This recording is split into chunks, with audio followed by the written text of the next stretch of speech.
they were really starting to take off with the Sonex, original Sonex kit. Cool. At the time, and started packing boxes in the warehouse. Eventually got hired full-time, partial engine failure, mostly failure on takeoff a year ago, last August, and ended up in the cornfield right off the end of my runway.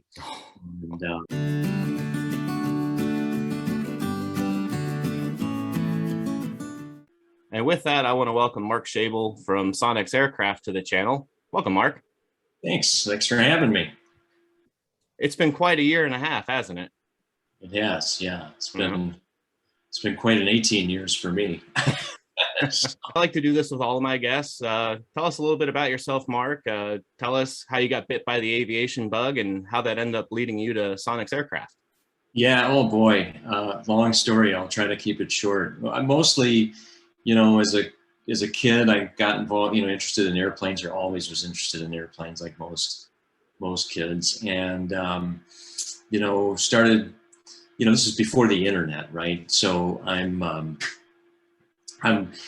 scraping together pennies for every magazine subscription and every book, and the Time Life aviation book series and the whole thing, and then started finding ways to didn't live near the airport.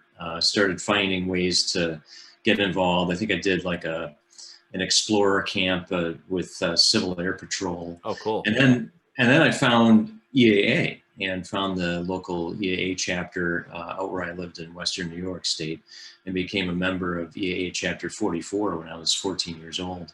Excellent. And still friends with a lot of those people today. In fact, I just visited them when I was back home last week. And so, once I learned more about the EAA culture and what it was all about, I instantly fell in love, because it wasn't just about the flying for me. It was about designing airplanes and building airplanes. And my dad had used to work in graphic design for Kodak, because I'm from the Rochester area. And I had his old drafting table in my room, and I would be designing airplane ideas and everything. And I think one of the EAAs, back in the day when EAA chapters used to do mall shows, where they bring their projects into some big mall and set up their airplanes or partially built airplanes. I had taken an old Zenith TV console case and made one of those huge ones, and made a recirculating wind tunnel. And was showing experiments at the mall show. Oh, that's awesome. About airfoil I had made, and the fuselage I had made, and doing stability tests and that stuff. It was pretty low velocity by the time it recirculated back around, and I had it going through some plastic drinking straws to try to correct the flow and everything. I probably had a laminar flow area that was maybe 3 inches in diameter at best. And wait, you were 14 at the time? I think by that time I was maybe 15 or 16. But still, I mean, that's amazing. That's impressive. Yeah, so I had the bug, and I went, and unfortunately I'm not old enough to have had access to pumping gas in exchange for flying lessons. It was expensive by the time I started, so part-time jobs and scraping together and flying a few hours and then running out of money, and then flying a few more hours and running out of money. Your typical. Oh yeah. So long story short, I because of my dad and my grandfather's history with Kodak, I knew a lot about photography, and I ended up kind of falling ass backwards into a career as an aviation photographer. And that's what brought me to Oshkosh, actually, in 1998. I came to Oshkosh to work for the EAA as an intern in the photography department. Oh, cool. Kepnick, and ended up working for them full time and managing the department. And I've got, I don't even know how many magazine covers for EAA, and did freelance work for AOPA Pilot for a while, and their other publications. And that was a good time, but it was, did freelance work, and it's a real hard way to make a living, that's for sure. And one day I looked at I looked at myself and I'm like, boy, you fell a little too far from the apple tree. So I knew the Monettes through an assignment I did for EAA, and said, hey, first of all, I was like, well, I'm broke. Can I pick up any extra work? Is there anything you need done? They were really starting to take off with the Sonex, original Sonex kit. Cool. At the time, and started packing boxes in the warehouse. Eventually got hired full time, and when I was, I think I started working for him part time in like 2003. Oh, wow. So now, I kind of learned everything by osmosis, and here I am. That's cool. That's really cool. Yeah, I mean that's always a story I like to hear. Like you said, you started packing boxes, and now you're the general manager of Sonex, right? Right. Yeah, general manager of Sonex and the CEO of a two-person company, which is Sonex Aerospace. Oh, okay. Right. John is the president and me and the CEO, and that's the company that does all of our unmanned aircraft stuff. Really, the work in terms of the shop and everything is all done by Sonex Aircraft. Sonex Aerospace contracts with Sonex Aircraft. That's an exciting expansion area for our business. One, I just want to say right off the bat that people who are concerned about unmanned aircraft in the national airspace system and mandates for spending a lot of money on equipment you have to install and everything. We're definitely against that. We are in the pilots camp and the EAA members camp in terms that there should be no burdensome requirements. And just from a simple practicality, a mandate isn't going to reach everyone. You have a lot of no comment. Yeah. Well, you have a lot of airplanes out there without electrical systems. Yep. Whether it be a J3 or myself, I own and fly ultralight. You're not going to tell me to go buy $500 worth of ADS-B gear. And I don't even have a transponder in my Sonex, so we're looking at several $1,000s. I can't do that. Yeah, we don't have transponders in most of our airplanes here because we don't have to for the airspace that we fly in here.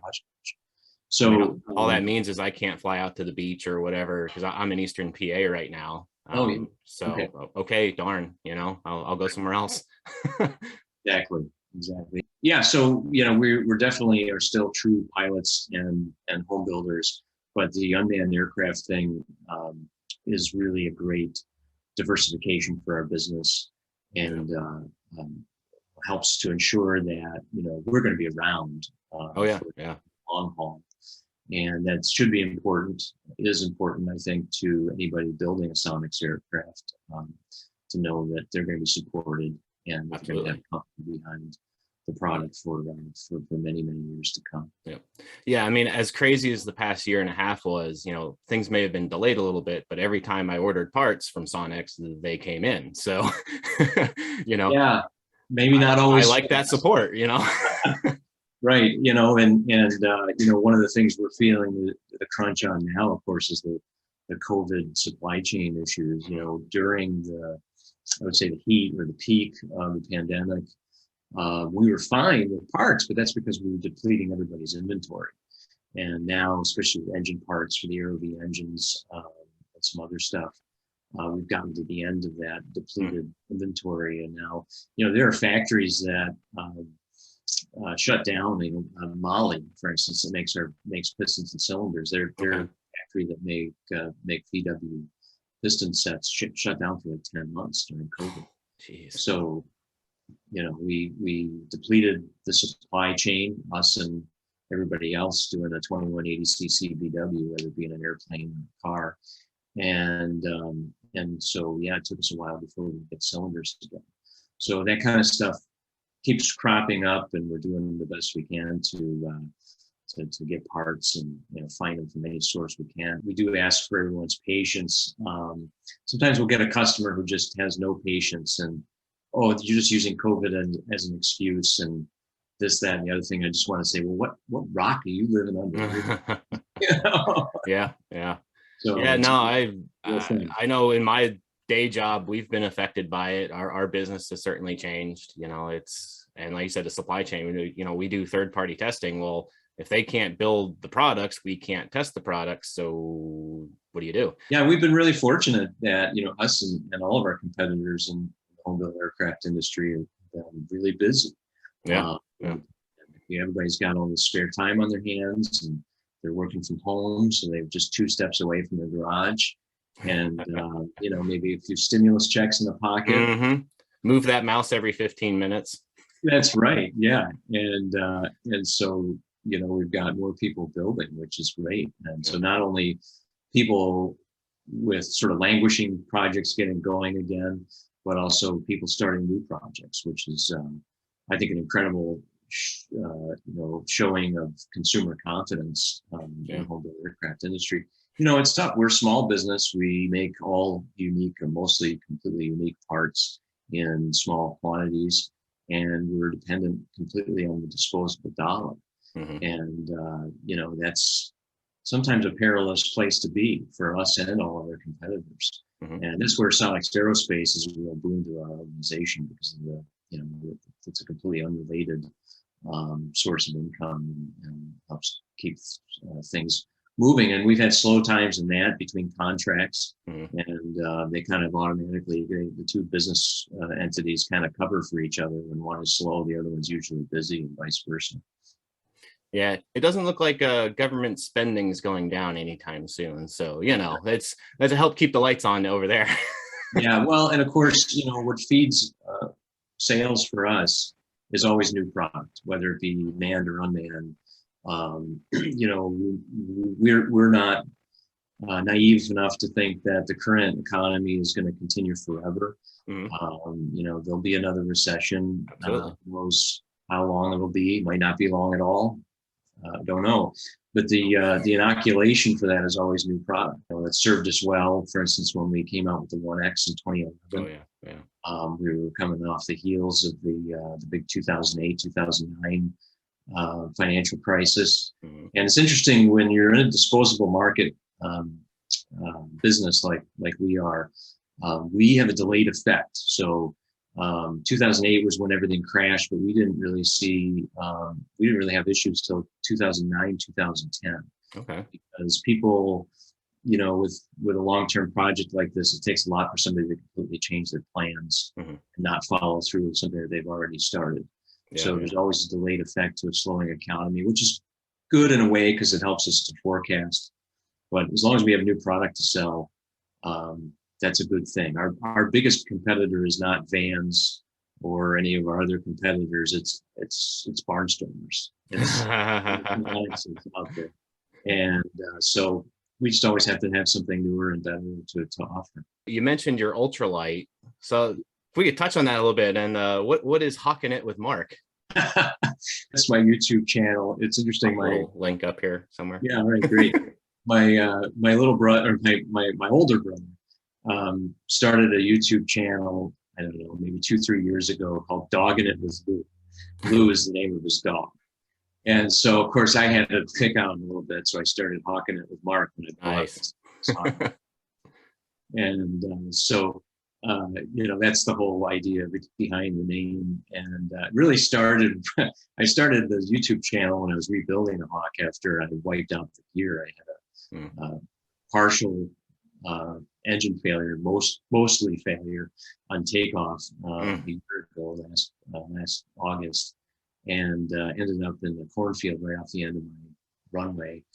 And the corn in August is really tall, and there was a really small bare spot in the corn that I picked out, and I had to kind of stick it to make sure I hit my spot, because I didn't want to be in the tall corn.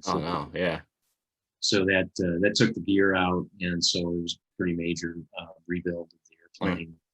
It was I just bought it last year, early in the summer last year. I think I had about 8 hours on it, and so that was a knife to the heart. But walked away without an injury, and stuck to my guns in terms of not attempting a turn back and all those things that you shouldn't do. Mm-hmm. And it worked out. But I took the opportunity to improve some other things in the airplane that the original builder maybe didn't do the best, and overhauled the engine, which it had about $300 in it, so it was right for overhaul. Never did find why I had a loss of power. I think it had something to do with the fuel system, which I completely rebuilt that as well. So now I've been flying it. I've got, probably 7 or 8 now trouble-free hours on it after the rebuild, and just started to leave the pattern and the safety of the field that's like 2 blocks away. It's kind of really big and kind of an ag strip kind of a field, and started to venture out. I went to the Brennan Airport fly-in a week ago Saturday, and that was fun. Yeah, I'm still fairly cautious with mine. I keep it fairly local until I get more time in it and I'm more confident, and we'll get there. Discretion is the better part of valor. The CGS Hawk is an airplane that I fell in love with again when I was like 14. When I joined EAA, there were several members of the chapter that had those airplanes. And, compared to other ultralights, I just thought, oh, this is like a real airplane. It's control, it's got a roll cage, fuselage and enclosed, or you can take the doors off if you want, which I love to do. And so it's the airplane, one of the airplanes, the one that I really always wanted. Finally had a chance to buy one last year. That doesn't of course diminish my love for Sonex, but of course. Yeah, you mentioned the EAA chapter, and I was an EAA member for, I think it was about 5 years. Just, I got the magazine and I kept up with stuff, but before I actually checked out a chapter. And that's something I've said on my channel multiple times, and I've tried to encourage people, is I really wish I would have gone and checked out a chapter that day, ASAP, and get connected with those guys. Because, there is a little bit of difference from, the regular guys and the EAA guys, and it's been a great community to get involved with, and I've enjoyed it a lot. And so it's great. I can't say enough good things about EAA, and even after having worked there as a full-time employee, I still think about the organization, and especially what people like Charlie Becker have done for the organization, who we work with really closely. And that's the whole reason that we're located here in Oshkosh. John Monette started the business in Illinois. Right. And moved up here when the museum moved here, and John built his original building on 20th Avenue, which is now the C.R. Meyer Construction Company building. And it's interesting, that cast stone or cast concrete with the stone embedded on the exterior, that was John did that first, and then Paul came over and saw the building and said, "Oh, we got to do this on the museum. It's beautiful." So that's the reason why the museum has that material. What's been your favorite part of working for Sonex all these years? Boy, I would have to say variety. I love the fact that I can be doing 2 completely different things or more within a day, within a week, from 1 month to the next, and the ability for growth. I mean, I've personally grown more than I ever imagined I would, from somebody, packing boxes to, his only real useful skill was photography. and now I'm helping to run the place, and now with High Wing designing airplanes. And of course, we got a great team of engineers here, but including a couple of new hires who are really fantastic. And I'm looking forward to, once we get the 2-place jet kind of wrapped up, really hitting high gear with the High Wing, and working with them to get that moving.